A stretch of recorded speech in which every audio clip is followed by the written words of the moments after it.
What's up, everybody? It's Grim, your YouTube Wrestling Figures Heavyweight Champion, coming to you today with a Raw Roast for the November 9th, 2015 episode, which opens up with Triple H in the middle of the ring in Manchester, England, with the vacant WWE Championship sitting on a silver platter. And it's just... it's on a platter. It wants to be eaten. So naturally, the Big Show's going to take the belt, right? No. Triple H starts talking about how unfair this new tournament that they set up is because Roman Reigns is already the number one contender and he should just forcibly take the title, right? So out comes Roman Reigns, Mr. Facial Expressions. Out comes Roman Reigns, and Triple H is trying to seduce him to get him to join the Authority. He's like, Roman Reigns, we have a lot of things to offer you and the Authority. This shiny gold belt, Stephanie McMahon's titties.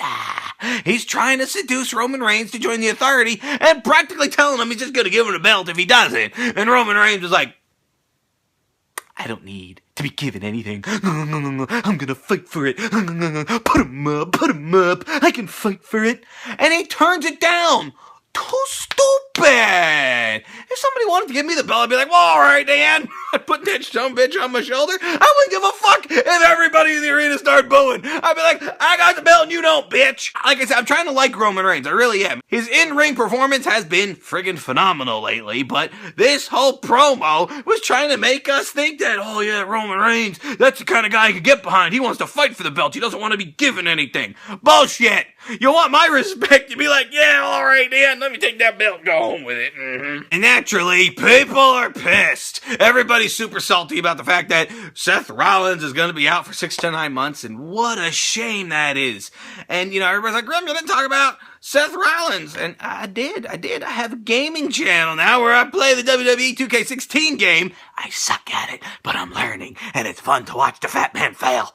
So if you want to check that out, I'll put a card, I'll put a link in the description. Check that out. And I'm really sad to see Seth Rollins gone. We got to send him the unicorn power, right? Like the New Day says, unicorn power. I know there's certain fans out there that are like, yeah, give Seth Rollins that middle finger. But no, I love Rollins, and I wish him a speedy recovery. I can't wait to see that bitch back. I wonder if he's going to have the yellow hair, because he's been getting rid of that. When he comes back, tell Rollins we want that yellow hair. It made him unique, didn't it? I thought so. So because Roman Reigns turned down the opportunity to be given the title, well, you know, you're going to have your first match right now against the Big Show for the 45th time. Here comes the big barrel bitch. Here comes the shit show to get his ass handed to him by Roman Reigns. And sure as shit, the match was decent, but it wasn't anything stellar because the Big Show sucks. I'm sorry, but actually, no. They're actually using the Big Show the way he should be used. Getting his ass beat in the first fucking round. I was glad to see the Big Show go down to the fist and the spear of Roman Reigns. Roman Reigns predictably moves on in the tournament. Spoiler alert, he's gonna win the whole thing. He moves on in the tournament, so we're gonna get to more first round action. Who's gonna fight next? Well, I know we had Kevin Owens fight Titus O'Neil. There's a championship contender out of nowhere, right? Titus O'Neil. Hepatitis O'Neil is gonna infect you. You're never gonna get rid of Hepatitis O'Neil. Kevin Owens is the cure for Hepatitis O'Neil, and he mopped the floor with that poor motherfucker. I can't believe they actually thought that we would take Hepatitis O'Neil seriously as a title contender. Too stupid! Who the fuck booked this card? A blind man? We're just adding some names here. We're pull this one out of that. Oh, Kalisto, yeah. What? We're gonna have Kalisto and Ryback on SmackDown? These are the brackets, people. I think it's a fail. I think they failed the fuck out of these brackets. Some of these people don't even belong in the championship tournament. These bastards barely belong on Superstars. What the fuck? Meanwhile, you have people who do deserve the belt, like Bray Wyatt, not even in the fucking tournament. Too stupid. And then they have Sheamus in the first round, in a first round matchup. against Cesaro. And I was like, well, why is Sheamus in the title tournament when he has the briefcase? Well, it would be too stupid if he actually won the title tournament holding the briefcase. What the fuck's he gonna do, cash in on himself? You dumb motherfuckers? But, I guess it's kind of like, just because you got money in the bank doesn't mean you're not gonna go to work, right? So, just because he's got Mr. Money in the Bank doesn't mean he doesn't have to fight for the belt. You're gonna take every opportunity you can to get your hands on that gold. So, that makes sense. But unfortunately, he got his ass kicked by the Swiss Superman with the upper cunts. And Wade Barrett was at ringside. Oh, that was another thing. Wade Barrett comes out with Shitmiss when Shitmiss fights Mr. Pepperoni Nipple Cesaro. And there's some soccer player dude at ringside. Now, I'm not going to shit on the soccer player dude, but I do want to roast the fact that Barrett sold his little sissy slap. I mean, here's a soccer player, okay? Not a wrestler. I'm not saying he's in bad shape or anything like that, but he's a soccer player. He's not a wrestler. Bad news, Barrett is supposed to be a big tough guy wrestler. To sell and go down to the floor from a little slap? I'm afraid I've got some bad news. My wife slaps me harder than that, Barrett. What the fuck you going down to the floor for? Too stupid? You don't sell that kind of shit. You take the slap, you get pissed, you go to shove him back, the crowd separates it. That's how you're supposed to do that kind of thing. Bad booking. Bad booking everywhere. No, actually, it wasn't horrible booking because that whole thing distracted Shitmiss. Shitmiss gets beat by Cesaro. Yes! I was so excited to see Cesaro win. And then I was like, wait a minute. That means he's just going to lose to Roman Reigns next week because everybody knows Roman Reigns is going to win. Why? Divas Action brings us Paige, the #1 contender, versus Becky Lynch, the last kicker. And this was a match that's, I don't remember seeing before, right? So this is good. And one of them's from Ireland, and one of them's from England, and we know there's all kind of animosity there, or at least there used to be. So anyway, here is a decent match, which I couldn't believe that Becky Lynch wins.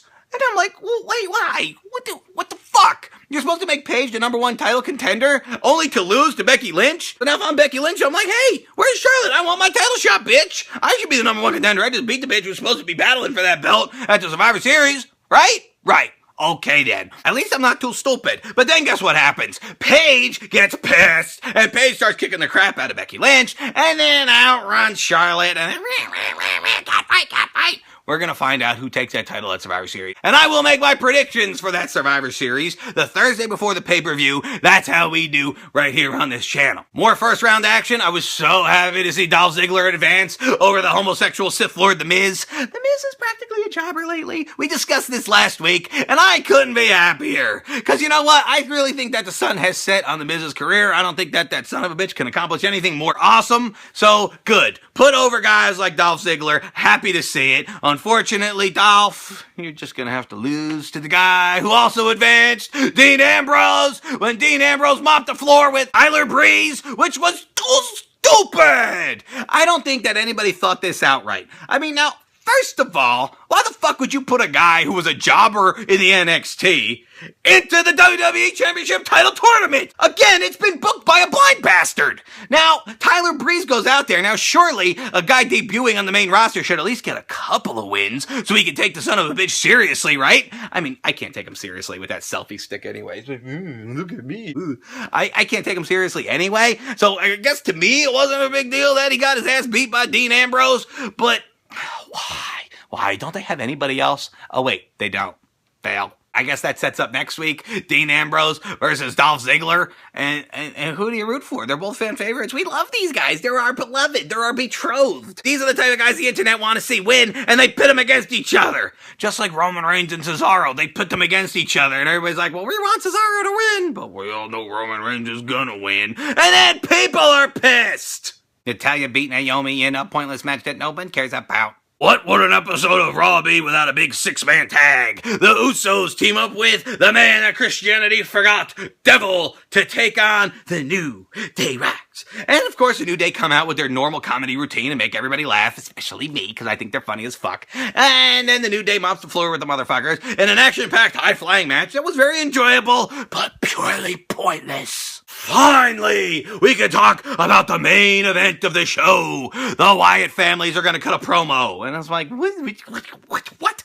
What the fucking, this is the main event of the show? A Wyatt family promo? Flapping their fucking gums about how they're gonna beat the Brothers of Destruction? Yeah, right. Never gonna happen, Bray Wyatt. I'm sorry. You're practically a jobber to the stars, right? So they're flapping their gums, all four fuckers of the Wyatt family, and then all of a sudden, holy shit! Guess who returns from the rape shed? It's Kane and The Undertaker, and they come in there to mop the floor with these motherfuckers, and it was actually really cool to see them go toe-to-toe with Braun Strowman, because holy fuck is that guy big? That's what she said. And then it was an awesome beatdown, but they kind of took the whole piss out of the match because the Brothers of Destruction just kind of mopped the floor with him. It was like, well, that's what's going to happen at Survivor Series, right? Well, all right, then. All in all, I thought Raw was a pretty good episode. I want to know what you guys think. What'd you think of Raw from Manchester, England? I quite enjoyed it, chap. And I'll thank you guys for watching my Raw reviews. Be sure to subscribe, mates, and come right back here. I sound like a fucking Australian, not in English. I'm sorry. Fuck you, Glim. That was the worst British accent ever. I know. I'm just trying to make you laugh. Thank you guys for watching. Please like this video, leave a comment, subscribe for more Grim Out.